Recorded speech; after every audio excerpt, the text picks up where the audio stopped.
Hello Scorpios, and welcome back to Deku Tarot and to your 2020 to 2021 yearly tarot and astrology. So we're going to go over the major astrology points for the year for Scorpio Sun, Moon, Rising, and Venus. And we are also going to pull a card for each month of the year, as well as an overall card for your year ahead, okay? So going to be a good one here. I got my astrology notes over here, so if you see me looking down during this first part of the video, it's probably because I'm reading them, because there's a lot to go over. So I'm going to shuffle up this deck and we're going to talk about it. If you guys haven't, do make sure to subscribe. Do make sure to share the video if you enjoyed it and you think other people could benefit from it as well. I do appreciate that very much. And if you haven't, do go check me out over on Instagram. I do some other extra posts there and connect with everybody. So it's really fun over there on Instagram if you want to check that out. And do check out your monthlies as well as the dailies as well, okay? So let's get into this Scorpio. I'm going to shuffle this up and let's get into the astrology. January 10th, which did just pass, we had Uranus going direct in Taurus. So that happened on that day. And that is in your 7th house of relationships, where it has been since last year and it will continue to be until 2026. It's really big. I don't even know how to get into like a smaller scale version of what Uranus and Taurus is, but it's big and it is knocking down some huge structures, especially for you guys, obviously, in relationships and changing how you view them, how you are in them. And so anyways, go check out the video that I did. I did a Uranus and Taurus video this past year. You can check that out over on the channel if you want to know more about that, because that's big. And on this same day, on January 10th, we also had the lunar eclipse full moon in Cancer in your 9th house of travel, expansion, learning. So that probably brought up some need to travel, maybe need to move or desire to do so within the next year.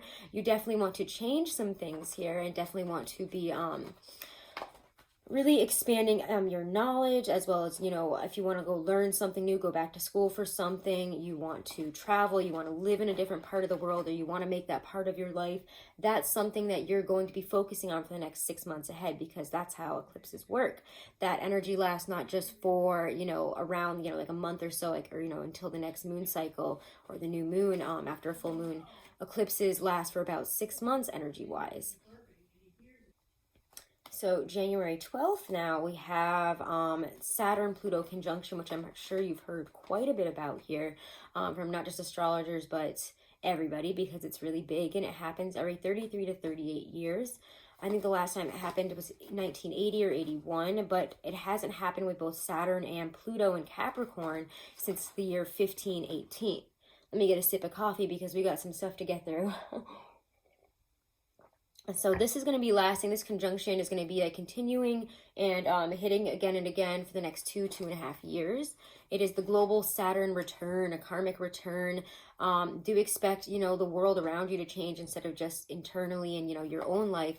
Structures of that the world has put in place, especially political and governmental structures, are going to be changed, and karma will be returning. So you're going to see probably a lot of uprisings, people asking for, you know, a better system for the people, etc. It's going to be intense. And again, the last time that Uranus was in Taurus was World War II. So just, there's a lot going on. It's a lot.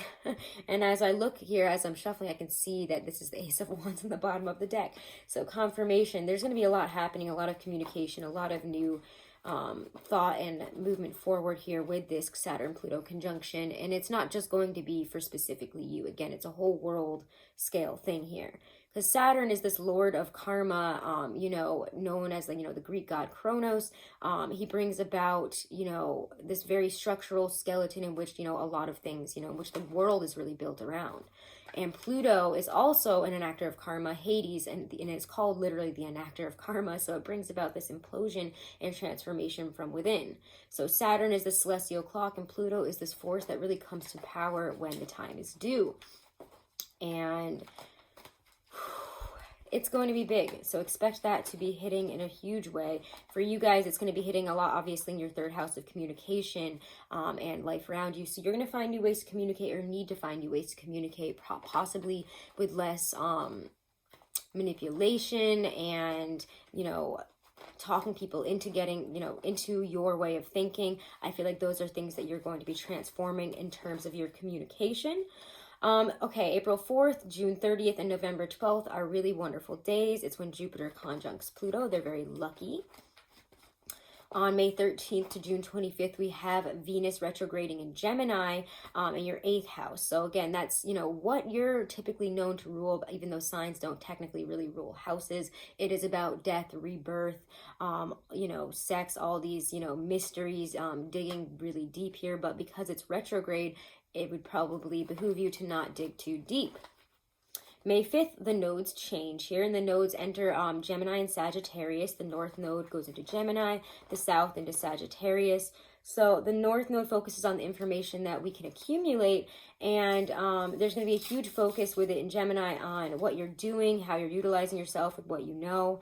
The south node is really what we're wanting to step away from, let go, release. So it's going to be releasing what you've believed in terms of belief and spirituality, and focusing on what you're learning now versus what you used to believe, and kind of replacing those beliefs, or molding them, changing them, expanding them, really, because it's Sagittarius. So let's see. And then June 5th, we have another lunar eclipse here. Lunar eclipse in Sagittarius, full moon, lunar eclipse in a full moon in Sagittarius in the south node. And that's in your second house of money, of career, finances. So you could be making some huge change or shifts there, maybe leaving one place for another, one job for another, getting a huge raise, making some really big moves, or having things taken away in really big ways, or coming up into, you know, manifestation in really big ways very suddenly in terms of career, finances. June 21st, we have the solar eclipse, new moon in Cancer, in your 9th house of travel, expansion, and learning. Again, see another 9th house eclipse, which is interesting because we just passed that, so you're kind of just in that energy already, and there it goes again. So it's going to be more travel, more focusing on, you know, traveling and living in a place that nurtures you, on a career that nurtures you, and what you need to learn, how you need to expand, where you need to go to kind of get that. So it's going to be very much based on that. Sorry, I got a hair like on my face here.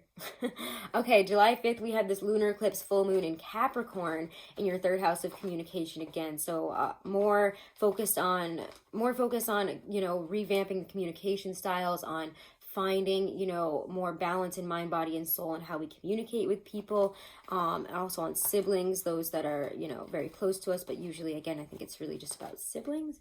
If I'm wrong, I'm sorry, guys. I don't know what's going on. I have like a hair on my face. It's so itchy. All right. Anyway, so that's another 3rd house eclipse. And again, that lasts for another 6 months.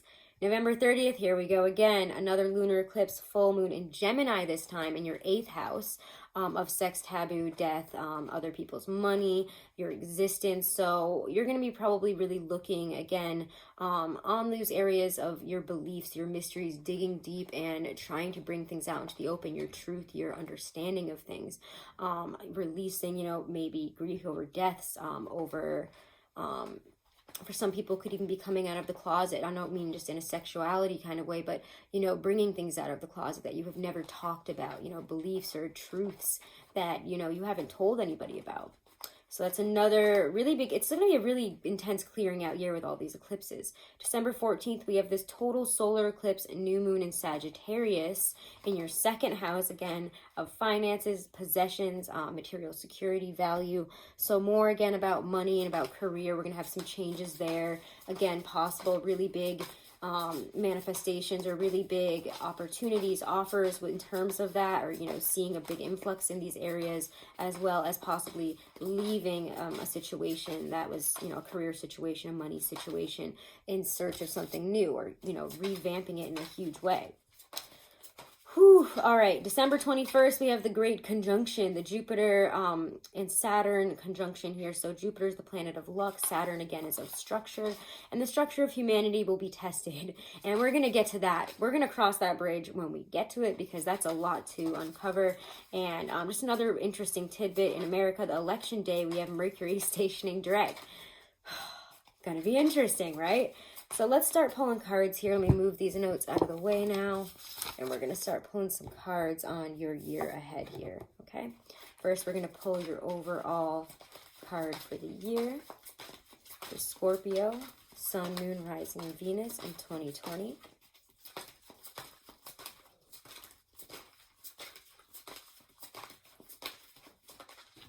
And, oh my gosh. Ugh. Face down. Scorpio 2020.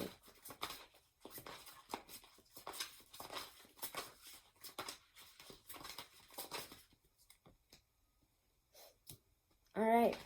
I kind of see that. Knight of Wands.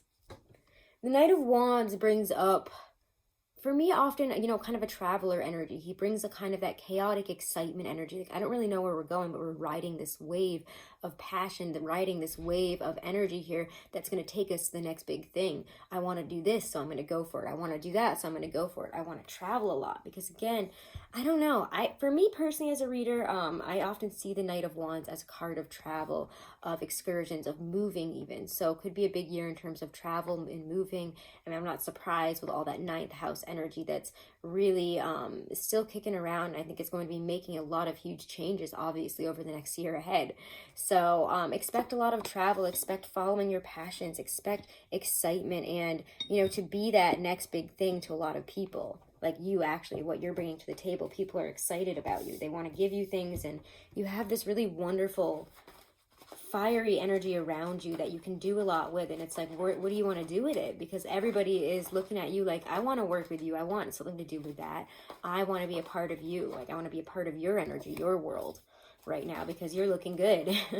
So let's see, Scorpio. Let's start off with January, and then we're going to go all the way through to December. Hair just does not want. I see now, it got a little bit stuck. All right, so let's check this out, okay, Scorpio?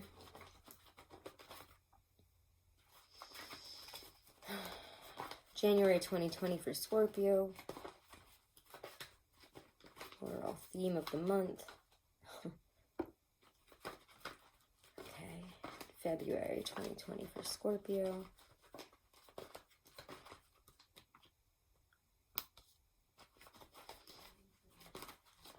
March 2020 for Scorpio.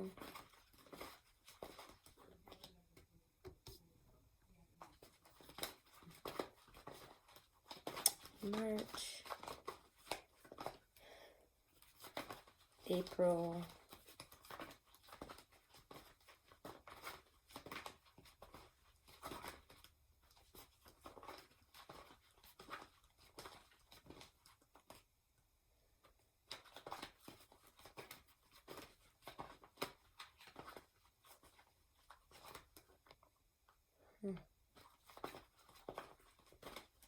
May.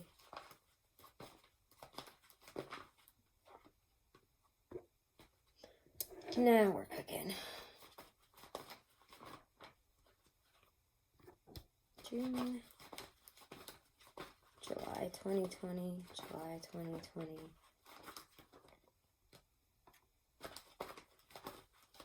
August 2020.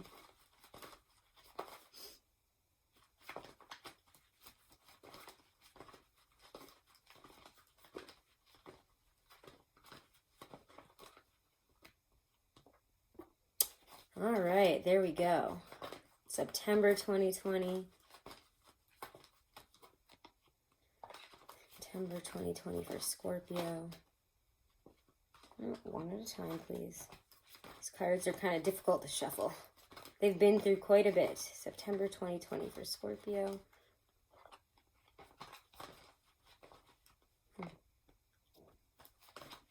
October 2020 for Scorpio. November 2020 for Scorpio.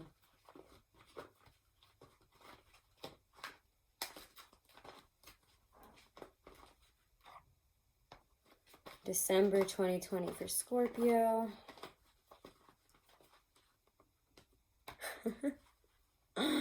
You guys have quite a year ahead. I will say, with the bad comes the good. And I think you guys are used to knowing that, you know, with experiencing really wonderful things, there's always, you guys always kind of are, I mean, you're Scorpios, so you're used to the bitter taste. You're okay with it. You're okay with diving deep and really getting into the emotions. You are the sign that shows a lot of emotional depth. So let's just talk about how this year ahead is looking here. Page of Wands reversed is January, and yes, we're going to probably be using some clarifiers here. So before we even start 100%, let's get some clarifiers for this situation. And sorry for all the noise in the background. I don't know why everybody's doing things right now when I'm trying to do this. But we're going to just go with it. Page of Wands reversed.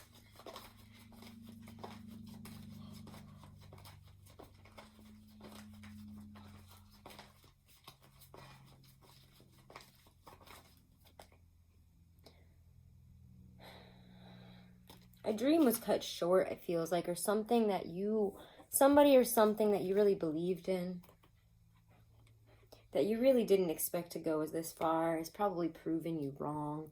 When you get the Knight of Swords reversed and the Star, there's a dreamy quality, but with this Knight of Swords reversed, it just feels like the communication about this has kind of destroyed this, have let you see where you maybe been dreaming too much here.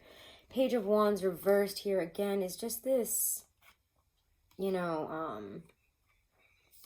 what is the word I'm looking for? It's just very unstable. A situation that you really didn't want. You had it's not like you really believed it was the best thing ever, but for some of you, you might have. This person, this situation, this job, whatever it is, has proven completely unstable. And you're like, wow, I was seeing this as the Star, and here we go. I'm realizing very harshly and very suddenly that we're not really on that stable ground that I thought I was on. So again, check out your January monthly, because that one is up at this point. So I'm reading these at the beginning of the year. So if you're watching this later in the year, I'm sure there'll be plenty of other monthlies out that you can go look at as well. So let's continue on now. Nine of Swords, I don't know why I just almost grabbed the deck there. Nine of Swords is February. Nine of Swords is not exactly the card that you would probably, want to see as a monthly theme. But it does have you kind of going deep, really looking at why and how you trip yourself up. Nine of Swords is, yes, a card of, oh my God, I can't believe this is where we're at. I don't know how I'm going to get through this. I don't know how I'm going to get out of this. And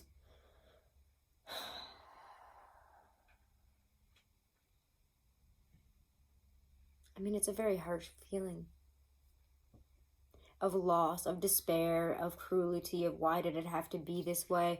Why has it turned out this way? There's been a failure. There's been obviously disappointment. Something hasn't worked out, and it bothers you to no end, or there's a lot of stress, anxiety, fear. Nine of Swords, you have to remember though, despite all these bad feelings, the sadness, everything else that it brings up, it also is illusory. It's in your head. Yeah, there might be reasons for how you feel, but if you get too stuck in them in your head, that's where you're going to stay. And I don't think that's really where you want to be staying right now, is it?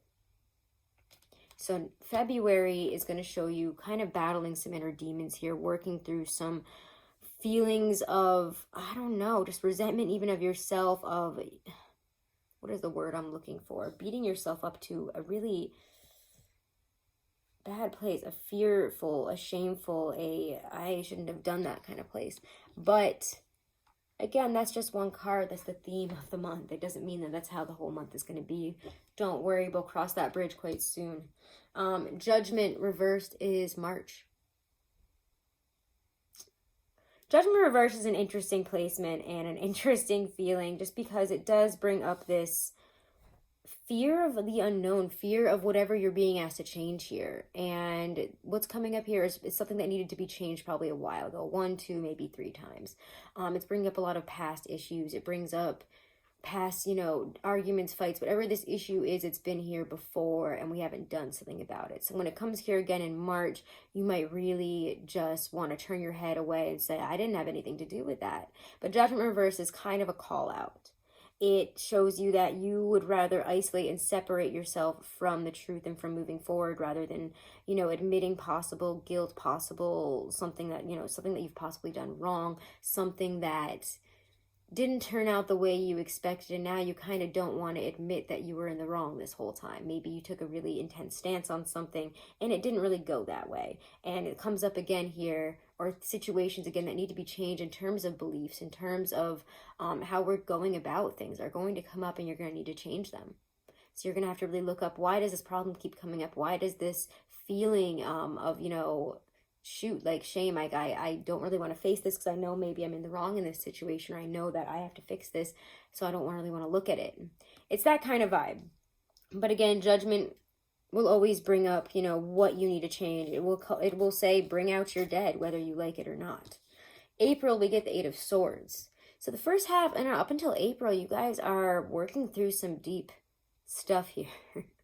I think especially in terms of how we communicate and how we build the life around us.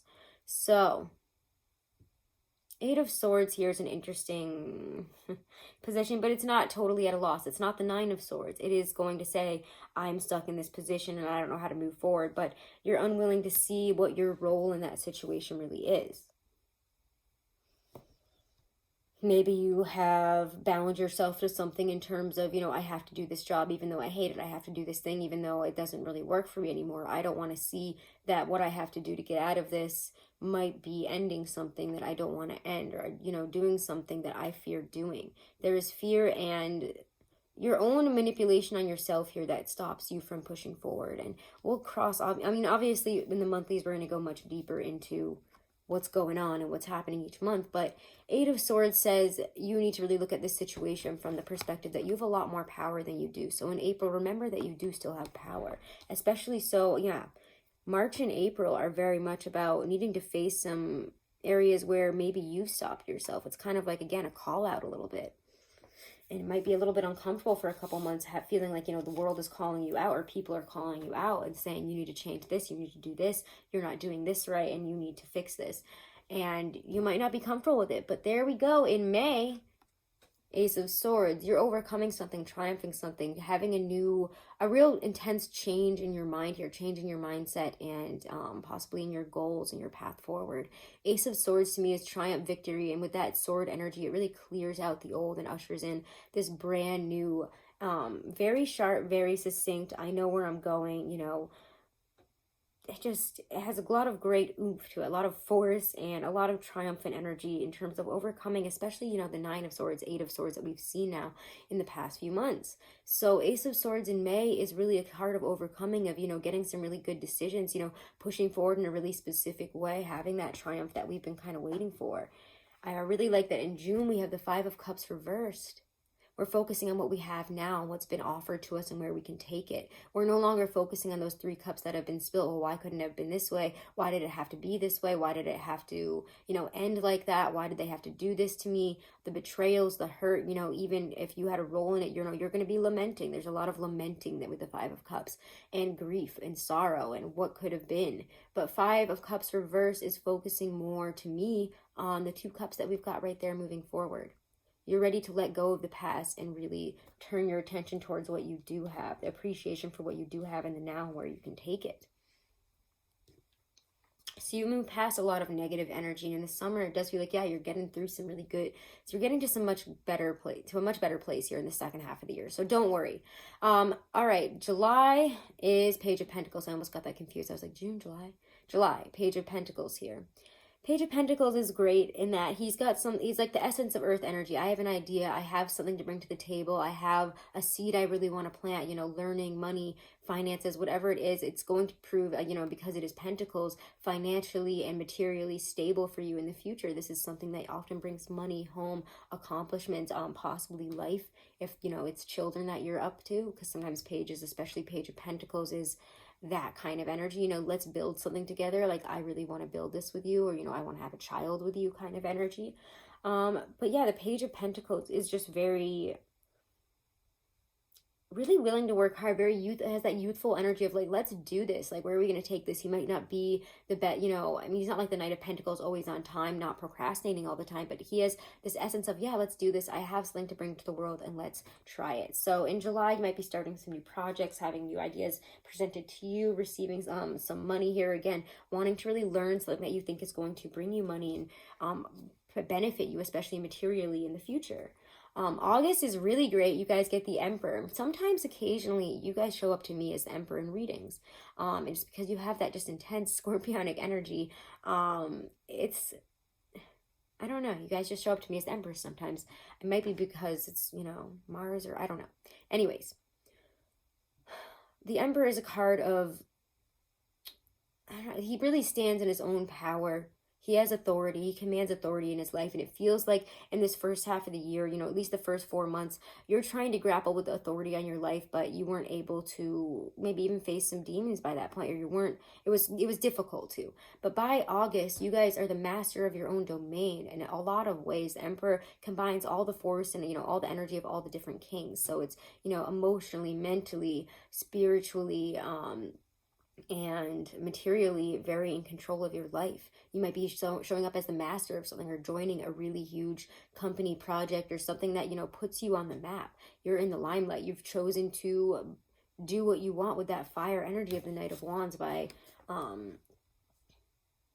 August. It's interesting, you know, you started off with the Page of Wands reversed in the beginning of the year. Your overall energy is, you know, this moving on up, this let's go, let's take my fire where I will, with the Knight of Wands. And here in August, we get to that Emperor period of, you know, I've grown. I mean, he is, I mean, not that I'm saying, you know, usually, yes, it would go to the King of Wands, but he definitely has that kind of spark of authority, of intensity that that the King of Wands kind of has here. And being, you know, the card of Aries, he does have that fiery sense to me, obviously, with all those ram's heads. So that's kind of why I bring up that progression. But it's really great. I don't know. I feel like by then you're going to be in a really great state of control, of dominance, of look at what I have to bring to the table, everybody. Getting the big jobs. All right, September, you guys get the Star. I love this card. You know, this is, I mean, as you can see, we have the water going onto the earth as well as into the water. So there is an emotional balance, as well as that balance being brought out because you're so emotionally balanced into the material. I don't talk about the Star that way a lot, but I often see that from her visual, I don't know, for me, that was one of the first meanings that came to me as the Star that wasn't in a book or anything. So I like to bring it up sometimes. And it feels very emotionally and materially balanced. Like you brought abundance into your world because you brought abundance into your heart and into your love and into your emotional well-being here. So this is a really beautiful place to be. Where will you shine your light? And, I don't know, it's like a transcendent way. You've just let go of so much. I feel like by this point in the year, by September, that you are feeling a lot freer, a lot more expansive, and a lot more connected to the universal energy. And I'll have a lot more trust in, you know, the whole, it's like you have a lot more trust in the process, that, you know, maybe some things didn't seem right at first, but everything kind of turned out better than you ever expected, and in a really beautiful way. The Star is, again, that, what is the word I'm looking for here? You know, there's just this healed, beautiful, inspirational way of being, and also knowing that the universe, you know, that spirit is very much with you. In September, it just feels like you also have star power. Again, if you guys are in a profession that is, that may, you know, has to do with fame, or, you know, getting your name on the map here, you know, August, September seem like the time where it's going to happen. October, your birthday month here, or the beginning of your birthday month at least, and into November, we get the Fool. New beginnings, as your, you know, with your solar return, it's new beginnings. The Fool, where will you take this? I'm going to go on an adventure. I have this really adventurous energy. I want to run forward. I want to do something new. You know, it's this inner force that like just drives you forward with just this positive energy. You know, I don't really know where this road is going to take me, but I know I have to take it. Again, with that Knight of Wands energy, they're both very whimsical, very chaotic, in that, you know, they're not really going to think about the long term. They're not going to think about the practical, like very Pentacles energy. It's just go with it. Go with your gut and run with it. I'm starting a new adventure. I'm going on a new journey here. So I really like that as well. Also, you know, again, yeah, if you have all that energy, great, but also take heed to some things. Don't just jump off cliffs or anything. November is interesting because then you get the Five of Swords. There might be some battles, there might be some fights, and you might have been left behind by a situation. You know, you might be on the outs in this fight, or you might get ghosted, whatever that is there. But in a way, I kind of feel like you're the one that's overcoming this. You're the one that kind of took these people down, whatever was bothering you. It feels like maybe even in the beginning of the year is being taken down by November 2020. You have proven who you are. You have taken away the swords that once stabbed you, the Nine of Swords, the Eight of Swords, the things that blocked you out because of your emotional distress from these people, this situation. I don't know. It just feels like this is like karma comes home to roost them by this time, and you can be like, wow, you know, look at where I am. You're going to have to prove people wrong by this point too, especially it feels like November October, November, December here, it feels like you have to take up your swords and fight for what you want. Go on that path. If you're going to get on that fool's path, if you're going to start this new journey, you got to go all in, and you have to prove people wrong. And it's going to be fun because you deserve to prove them wrong. December, you're closing out the year with the World. Amazing, right? What a great place to be in. You're beginning new chapters and closing out old ones. This is a cycle completing. I mean, it's literally the card of completion, of reward of this again, that traveling energy as well. Sometimes I get with the World, traveling around the world, going somewhere else, experiencing, maybe even moving to a different part of the world. If you're not satisfied with where you're living and the life that you're living, especially in the physical home and the people around you, where you're at, you will be thinking about changing that this year. Absolutely, you will be. That is just a big theme for you guys this year. Or you want that to be a part of your life in a way that it hasn't been. Maybe you're not satisfied with the mundane, with the day-to-day, and you're looking for expansion. But the World here at the end of the year, what a card to close out a year with. I mean, it's amazing. I love seeing the World in the December or January when I'm doing readings, because it's, really quite a beginning of a new cycle. And I feel like by this time next year, because I am reading this in January, by December, January of 2020 and 2021, you're going to be in a whole different place. And you're going to have shown everybody, look at what I did this year. Look at what I showed you.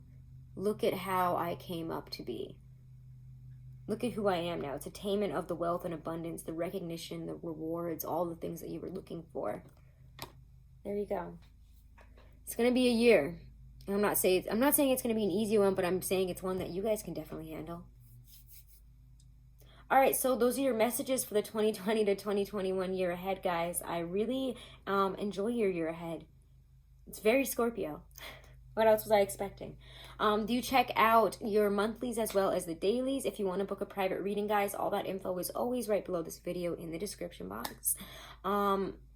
Share it if you enjoyed it. Make sure to subscribe, like the video if you enjoyed it as well. Give it a like, and have a wonderful, blessed year ahead, okay? Namaste.